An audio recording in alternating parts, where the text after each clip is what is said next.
Well, good morning, church family. I wanted to take a couple of minutes here today and make an announcement to you guys so that you're aware of a number of things. I have a couple of really positive announcements, and I have one that concerns kind of the scheduling of church for the foreseeable future. One, I wanted you to know, if you've driven by the church this week, you may have seen that our new front doors are finally on the church. And we're so excited about that.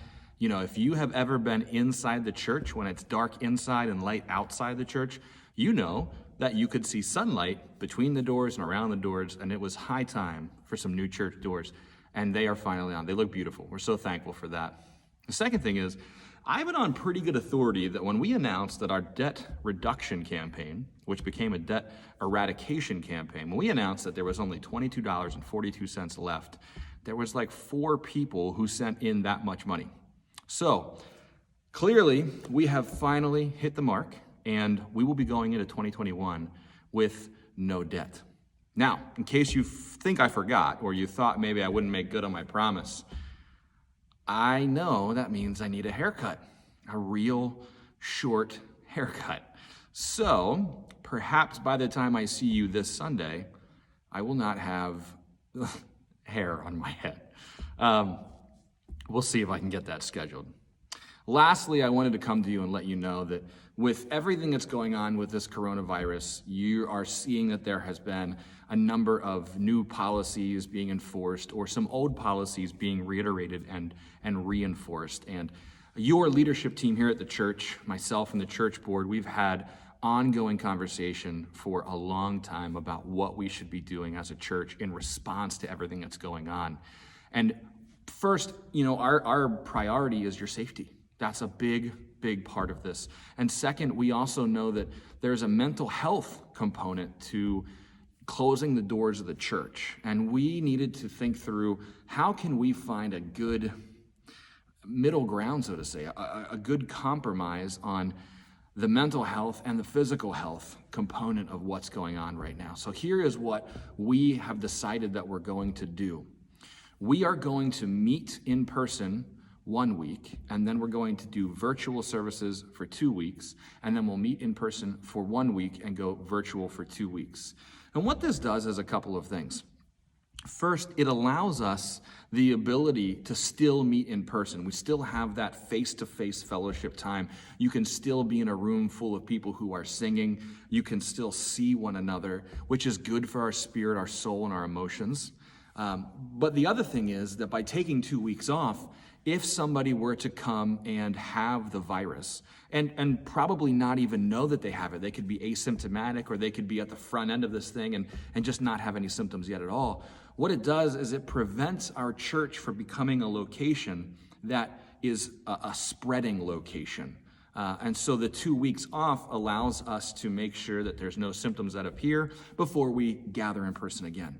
And I want you to know that we have run this by medical professionals, and medical professionals have said, yeah, that's a really great plan. That's a great way to continue meeting together, but also making it a priority as the safety of your folks. So on the weeks that we meet in person, we are going to need to double down on our safety procedures. One of the reasons that when we did have somebody attend our congregation the other week who did test positive for coronavirus, that we didn't see a spread, is because we have done such a good job as a community at maintaining our procedures. And so things like making sure that the bathrooms are cleaned down with the CDC approved spray after every person uses it, making sure that we're eliminating contact surfaces and having people that are opening doors. The sanctuary doors are wide open, so you don't have to worry about touching the doorknobs. Making sure that people are wearing masks, making sure that we have hand sanitizer stations set up. All of that stuff, we need to double down on it. And one of the things I'll let you know too is we will need to be wearing our masks the entire time. And we have allowed people to take their masks off while the sermon was going on. But because of the rise in numbers, we need to make sure that we continue wearing our masks the whole time, which means that our worship team will be wearing their masks, which means that I will be preaching while wearing a face shield.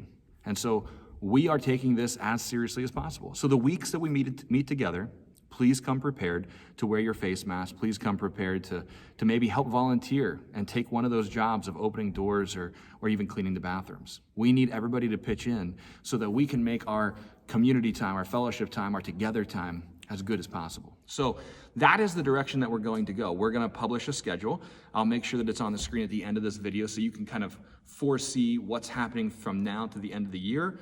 We're going to meet in person this week. It's going to be our Thanksgiving service. And then the next time that we meet in person will be the week prior to Christmas, and that will be our Christmas service. And right now, we are planning out a Christmas Eve service as well, and we haven't made the decision yet whether that's going to be online or that's going to be in person. We're going to let you know as soon as we have that planned. But we have some other creative ideas in the works. A gift for every family that calls CONOY their home. We are going to do a drive-through Christmas caroling event where you can come in your car to the parking lot and we can still do some Christmas caroling. There's all sorts of stuff that we're trying to be creative around, how we can continue to fellowship in a way that, again, prioritizes our safety. Look, God is such a good God, and our church is such a wonderful community of God-centered people. And we know that whether we're in person or we're online for a week, God is still with us, God is still present, and God is still moving in our congregation. So we want to hear from you in the midst of everything that's going on. If there's a God at work moment, we want you to give us a call and talk to us about it. Maybe send us a video about it or write us an email on it so we can keep sharing that among our congregation, that God is moving and God is doing work among us. Friends, happy Thanksgiving. And we are so excited to be thankful this season with you. Thankful that we've been able to pay off our debt. Thankful that there's new and secure church doors at the front of the church. Thankful for each other and thankful that we have a plan that allows us to be safe and to fellowship together.